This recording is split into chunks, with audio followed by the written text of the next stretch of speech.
श्री शिवाय नमस्तुभ्यम। दोस्तों, अगर आपके शरीर में भी भारी बीमारी हो गई है, एक बीमारी ठीक नहीं होती है और दूसरी बीमारी पहले ही आपके शरीर में प्रवेश कर जाती है, तो ऐसे लोगों को इस दिन यानी होलिका दहन की रात में कुछ बहुत ही अचूक उपाय करने चाहिए जो आपके गंभीर से गंभीर रोगों का अंत कर सके। क्योंकि होलिका दहन की रात में जलाई गई अग्नि से बहुत ही नकारात्मक ऊर्जाओं का अंत होता है, बहुत ही नकारात्मक शक्तियों से छुटकारा मिलता है। इसलिए अगर इस रात आप ये कुछ खास उपाय करते हैं तो पूज्य गुरु जी ने कहा कि आपकी हर समस्या का अंत होलिका दहन की राख से आपको मिल जाएगा। तो चलिए जानते हैं इस खास उपाय को, लेकिन उससे पहले एक प्रार्थना, अगर आप चैनल पर नए हैं तो कृपया चैनल को सब्सक्राइब अवश्य कर लें। देखिए, वैसे तो हमारा भारत देश त्योहारों का देश कहा जाता है, क्योंकि हमारे देश में प्रत्येक दिन अपने आप में विशेष होता है। लेकिन इन विशेष दिनों में भी अगर बात की जाए तो बहुत ही महत्वपूर्ण दिनों की, तो उनमें से पहला होता है होली का दिन और दूसरा दीपावली का दिन। हमारे भारतवर्ष में मनाए जाने वाले ये दोनों बहुत ही बड़े त्योहार होते हैं,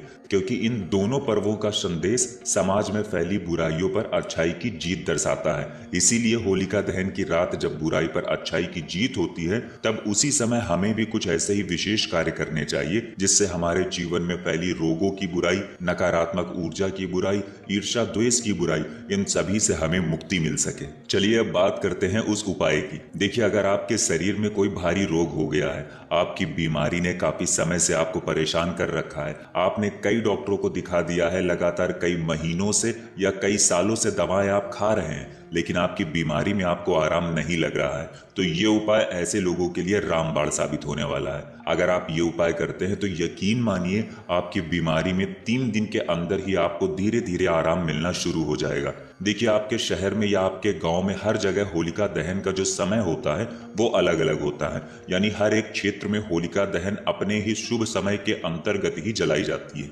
इसलिए आपके क्षेत्र में जब भी होलिका दहन किया जाए, यानी होलिका दहन की अग्नि जब भी प्रज्वलित की जाए, तो आपको भी आधे या 1 घंटे बाद उस अग्नि के सामने पहुंच जाना है। जाते ही अग्नि को सबसे पहले दोनों हाथ जोड़कर प्रणाम कर लेना है। इसके बाद आपको अपने दाहिने हाथ यानी राइट हैंड में थोड़े से काले तिल लेने हैं, फिर उसको लेकर अपनी मुट्ठी बंद कर लेनी है और फिर अपने सर के ऊपर से 3 बार घुमाकर उसी होलिका की अग्नि में डाल देना है। ये काले तिल डालने के बाद आपको 3 हरी इलायची लेनी है और थोड़ा सा शुद्ध कपूर लेना है। इन दोनों सामग्रियों को भी अपने दाहिने हाथ यानी राइट हैंड में लेते हुए अपनी बीमारी से छुटकारा पाने की कामना करते हुए आपको ये दोनों सामग्री फिर होलिका की अग्नि में डाल देना है और फिर आप जिस रोग से, जिस बीमारी से परेशान हैं, उससे छुटकारा पाने के लिए भगवान से आपको प्रार्थना करनी है। अब देखिए, ये सारी सामग्री जो आपने होलिका की अग्नि में डाली है, यानी कुछ काले तिल के दाने, 3 हरी इलायची और थोड़ा सा कपूर,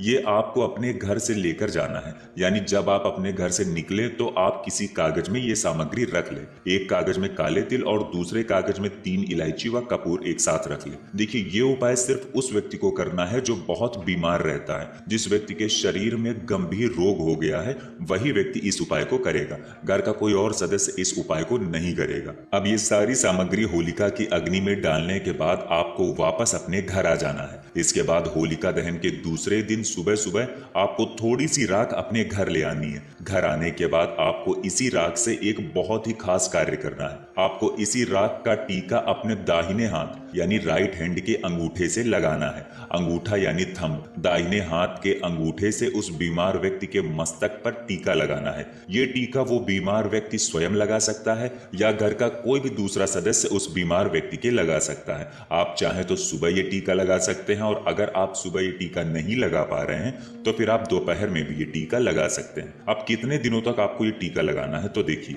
ये टीका आपको लगातार 21 दिनों तक लगाना है। लेकिन आपको एक बहुत ही विशेष बात का ध्यान रखना है कि जब भी आप ये अपने अंगूठे से टीका लगाएं, तो आपको टीका लगाने के बाद अपने अंगूठे को ऐसी स्थिति में 21 सेकंड तक बनाए रखना है। यानी अपने अंगूठे को अपने मस्तक पर 21 सेकंड तक ऐसे ही रखना है। आप लोगों को किसी भी प्रकार की परेशानी ना हो, इसके लिए सामने समझाने का प्रयास किया जा रहा है। टीका लगाने के बाद अपने अंगूठे को ऐसे ही 21 सेकंड तक रखना है। इस काम के लिए आप किसी से भी बोल सकते हैं। अगर आप अपने अंगूठे से टीका लगा रहे हैं तो आप घर के किसी सदस्य से कह सकते हैं कि जैसे ही 21 सेकंड हो तो वो आपको बता दे, या आप स्वयं सामने घड़ी पर देखकर ये कर सकते हैं। देखिए, होली के पावन अवसर पर किए जाने वाला ये पूरा उपाय बहुत ही चमत्कारी है। अगर आप अपनी किसी भी बीमारी से परेशान हैं और आप 21 दिनों तक ये टीका लगाते हैं तो ये निश्चित है कि आपकी उस गंभीर से गंभीर बीमारी में आपको धीरे धीरे आराम लगना शुरू हो जाएगा। ये तो हो गया पहला उपाय।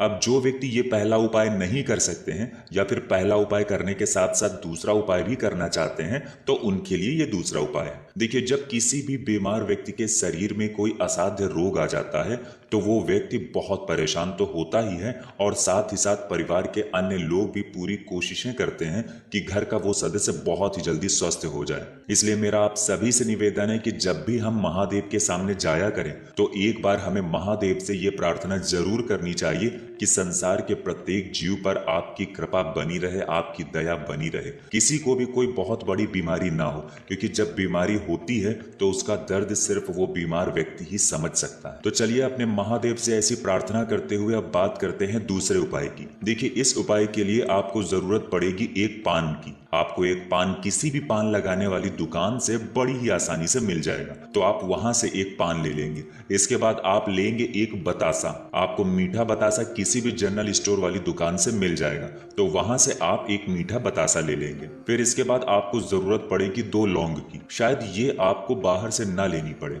क्योंकि लौंग एक ऐसी चीज होती है जो हर घर में रहती है। तो अब आपने ये तीनों सामग्री ले ली, एक पान का पत्ता, एक बतासा और 2 लौंग। इसके बाद इसी पान के पत्ते में एक बतासा रखकर और 2 लौंग रखकर होलिका की अग्नि में ये डाल देना है। जो होलिका आपके गांव में या शहर में जिस भी समय जले, उस समय जाकर ये पान आपको उसी आग में डाल देना है और हाथ जोड़कर अपनी बीमारी को, अपने गंभीर रोग को दूर करने के लिए प्रार्थना करनी है। उनको प्रणाम करते हुए फिर वापस आ जाना है। इसके बाद जब होलिका की पूरी अग्नि जलकर समाप्त हो जाए तो अगले दिन सुबह जाकर थोड़ी राख उठाकर अपने घर ले आनी है और उस बीमार व्यक्ति के शरीर में कहीं पर भी लगा देनी है। आप चाहें तो उस बीमार व्यक्ति के किसी अंग में लगा सकते हैं, जिस अंग में उसको कोई रोग हो, या फिर पूरे शरीर में किसी भी हिस्से में, या फिर पूरे शरीर के किसी भी हिस्से में आप ये राख लगा सकते हैं। थोड़ी ज्यादा राख लेकर उसके पेट में या पीठ में या हार्ट की तरफ या गले में, यानी पूरे शरीर के किसी भी हिस्से में आप ये राख लगा सकते हैं।